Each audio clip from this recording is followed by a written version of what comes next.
Now, NBC5 First Warning Weather, the area's certified most accurate forecast.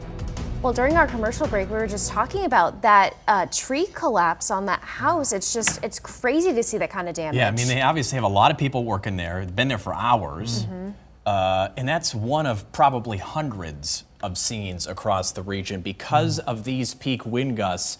62 miles per hour just after 7 o'clock at the airport in Burlington. The Milton Sandbar, 61, Plattsburgh Bay, 59. So many others above 50. Even Lake Placid gusted to 58 miles per hour. So these outages in some cases are going to last for days. The storm, in terms of flooding, probably underperformed a little bit, which is good news, but we've still got all kinds of flooding in St. Lawrence County up to Malone, New York. Not as bad east as we expected, but the wind way overperformed. 42,000 outages in Vermont. That number's come down a little in the last few hours, but not a lot. 14,000 customers still out in the Burlington area. That's Chittenden County. Addison County, 4,300. I mean, these numbers are crazy high for our area. We look at these all the time when there's a storm, and I can't remember a time they've been so high. Essex County, New York, 2,800. New Hampshire, we only cover 2 counties in New Hampshire. Those 2 in some, 1,700. Most are in Grafton County right now. And this is just a graph showing the trend line for Vermont.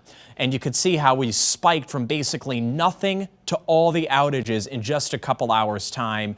The Vermont total right now is 42,000. The wind is long gone. The gusts are not even there anymore. These are just sustained winds of 5 to 10 miles per hour. That's not a problem even for restoration. A little bit of rain left over in southern Vermont. This is not going to cause further flooding. That'll keep moving on. You see the storm there way up over Quebec City. So the wind was right with the center and just south of it. And that's why we've got damage all over the place. Let's check back in with meteorologist Matt DiLoretto in Burlington. Actually on South Union Street. Matt, do you have any sense for the diameter of that tree?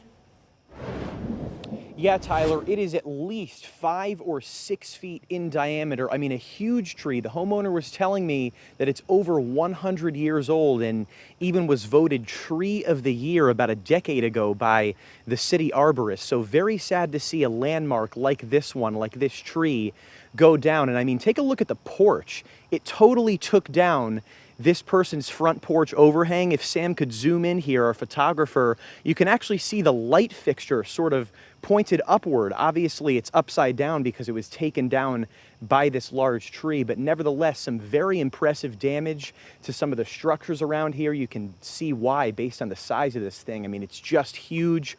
The homeowner did not want to talk on camera, but he did say it sounded like a freight train and a very loud truck crashing through the house, that kind of noise as the tree came down. Luckily, he told me everybody in the house is totally fine.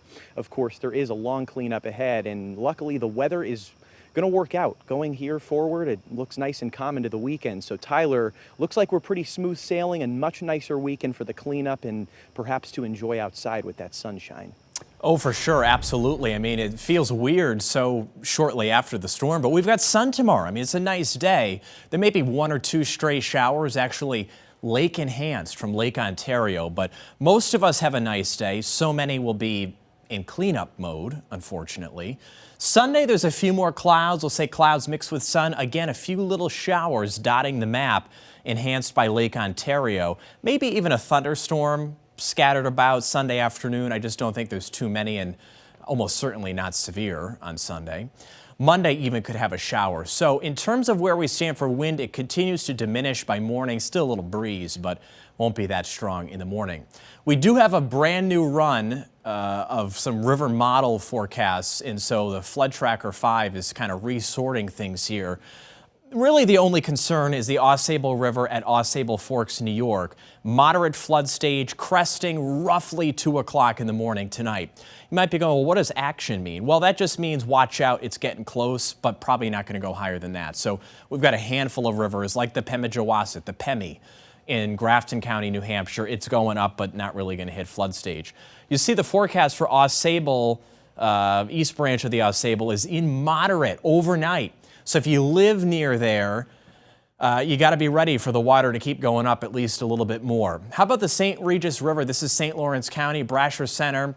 Only showing you it because it's still going up after that 3 to 6 inch ban, but it's going to stay out of flood stage. And a lot of concern in the Northeast Kingdom, but we will not have flooding on the Passumpsic River near Barnett. That's south of St. J. It just clips the action stage. Flood stage is the orange. It doesn't get there.